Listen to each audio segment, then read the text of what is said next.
Nagsimula ng maramdaman ng mga mamimili ang pagbaba ng presyo ng bigas mula 2 hanggang 5 piso kada kilo. Narito ang report. Mula 80 sako ng bigas na karaniwang inventaryo ng rice retailer na si Patrick. Ngayon, 100 sako na. Bumaba kasi ang presyo ng bigas, kaya mas marami siyang nabili. Bumaba po yung imported kasi for example ng Coco Pandan 60 po last 2 months ago.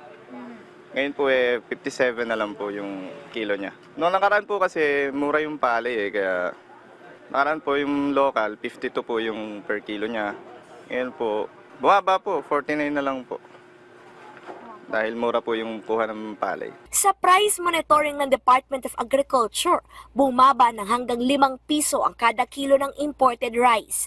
Nasa 2 piso naman ang bawas presyo sa lokal na bigas kumpara sa nakalipas sa 2 buwan bago ipatupad ang mas mababang taripa sa inaangkat na bigas. Sana mas mababa. Very important. Kasi marami pang kailangan bilhin. Pagsisiguro ng Department of Agriculture, unti-unting mararamdaman ang pagbaba ng presyo ng bigas na epekto ng executive order na inilabas si Pangulong Ferdinand R. Marcos Jr. na nagbabawas sa taripa ng ilang imported agricultural product gaya ng bigas.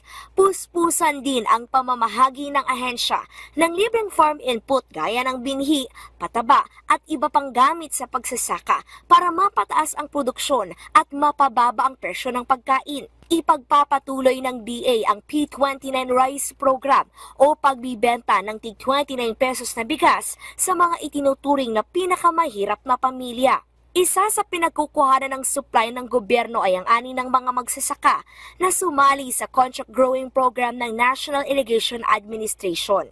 Kamakailan lamang isinailalim na sa pangangasiwa ng Office of the President ang NIA. Patunay anya ito na food security ang isa sa mga prioridad ni Pangulong Ferdinand Marcos Jr. Tiyak na mapabibilis ang pagtugon sa pagbibigay ng patubig at mapagbubuti ang mga water management project ng Kakawaran. By next year, maramdaman na ho natin yung increase ng ating production. Hindi lang sa palay, kundi sa corn. Diretso na po tayo sa office ng presidente. Noon kasi madami kang dadaanan ng mga proseso.